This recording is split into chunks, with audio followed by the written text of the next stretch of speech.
San Francisco 49ers have been playing really, really good football on the offensive side, and there's many different reasons for it.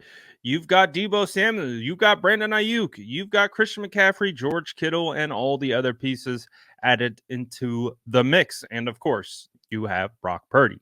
Brock Purdy is one of the hottest topics in the NFL right now, and no further example of that this is my third Brock Purdy video today. And pretty much all the videos I made has been Brock Purdy because everyone is talking about Brock Purdy, including his teammate Deebo Samuel. Now, Deebo goes on to the Up and Adams show with Kay Adams every Tuesday to kind of talk about the previous week and all these different types of things. And of course, he's going to be asked about Brock Purdy.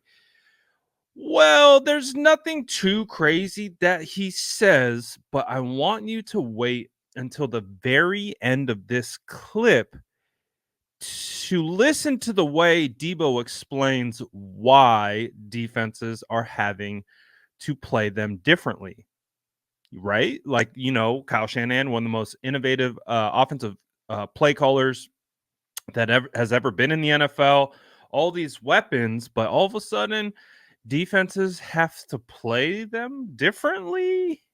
I just want you to keep your ear out for it. Listen at the very end. And then I'm going to explain and react to it in more detail right after this. We love it. Your connection with Brock seems to be on another level. Do you think that's true, or has it always been like that and it's just the game plan right now? I just think we clicking the way everybody wants us to be, the way we're sharing the ball around, the way people just breaking tackles in the open field, people just running open and just doing our job. And it starts with Cal and, the offensive minded that he has to get people in the right position to make plays. He's doing a really good job at it. Well, Brock's calling out touchdowns before they even happen. Take a look. Jamal Adams he didn't come down like really, really hard, but I sort of saw his feet, like coming down. He was sort of flat-footed, and I was like, all right, with Deebo moving, I was like, we can get over the top here. And so took my drop. He wasn't necessarily like the number one guy in the read. It was actually Juwan. But the way Jamal Adams came down, I was like, this could be a big one. So let it rip and let Deebo get under it. What do you think? Yeah, that's crazy because all week long it was basically like for me to like clear out because the way Bobby Wagner plays like special routes or whatever. But actually kind of one of the last reads in the play. And once I seen Brock wind up, because I really wasn't running 100% at the time. But when I seen him wind up, I had to kick another gear because I ain't gonna lie, that was probably one of the best balls I've seen Brock sling down the field. It's amazing. And I tweeted it out. I said, this is a rough day for the Brock can't throw downfield crowd. Man. Because Brock is letting it go. I'm talking about dot after dot after dot. And we love seeing it. And you guys obviously have control of the entire thing right now, which just feels right and feels suited. You against the Seahawks continues to be just like the craziest story. What is it? I really don't know what it is. I guess it just be the games where, break a lot of tackles and just eventually be open, and the play calling by Cal, and not only just me. I mean, at the end of the day, like, you got to cover the whole field now, and not only are we just throwing the ball over across the middle, we throwing it downfield, and so like now I think it put a lot of pressure on teams just to really like game plan us the way they used to. So did you guys catch it? Deebo Samuel obviously was loving the way Brock Purdy was playing. He said dot after dot after dot. Brock Purdy was dotting him up. That's why we call him Dot Purdy. But there was a little nugget that Deebo Samuel gave and some language in which he used to help identify why the San Francisco 49ers are having success, and it has to do with how the defenses are playing them. This is what he said. He said, at the end of the day, they have to cover the whole field. Not only are we throwing the ball over the middle, now we are throwing the ball downfield. And Deebo goes on to say that they are putting a lot of pressure on the defenses and they are not game planning against them like they used to. Used to? Well, what's the difference? What changed? Because, Christian McCaffrey, Deebo Samuel, Brandon Ayuk, George Kittle. I know Christian McCaffrey was traded for in the middle of the year last year, but they've had those other three guys for a good portion of it. What changed? I think we know what changed. It was the quarterback position. Ever since Brock Purdy has come in, do you hear what he said? He said, not only are we still throwing the ball over the middle, but now we are throwing it downfield, and it forces the defense to have to play more honestly against the 49ers offense. Do you remember how it was when Jimmy Garoppolo was here? They would stack the box, they would walk the safeties down, and they would just patrol the middle of the field, and Jimmy would still throw it to the middle of the field. And just kind of like what Deebo was talking about, on a route that had no business going to him, Brock Purdy turned it into a touchdown.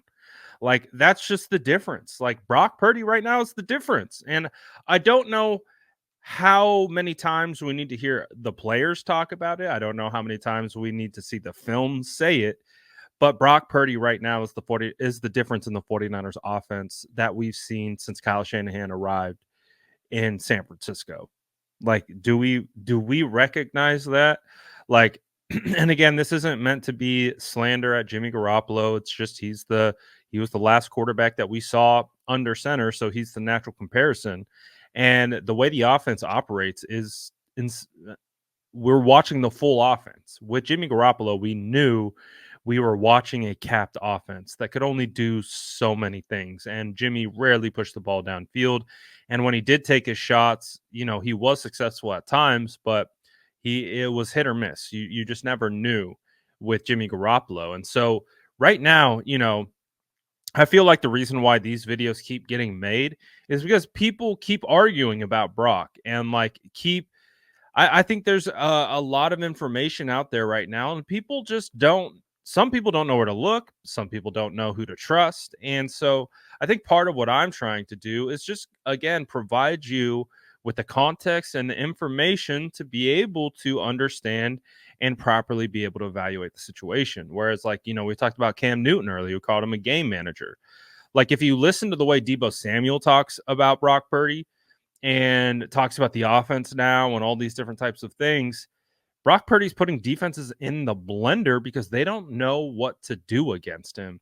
Because you take Kyle Shanahan's scheme and you plug in a quarterback who can push the ball all over the field, outside the numbers, down the seam, whatever. Brock can do it. And so that opens up Kyle Shanahan's offense to unlimited possibilities. And that's why we are seeing the 49ers offense have so much success. In 2021, Deebo Samuel had to put the whole offense on his back because we didn't have a quarterback who could push the ball downfield.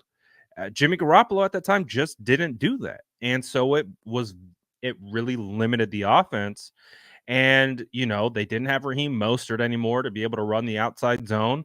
And so they really needed to utilize Deebo Samuel on the edges. And that is really how they were able to create separation in the middle of the field, because you had all these pre-snap motions, moving the linebackers in and out of zones so Jimmy could throw basically into those open spots. And now that doesn't matter anymore.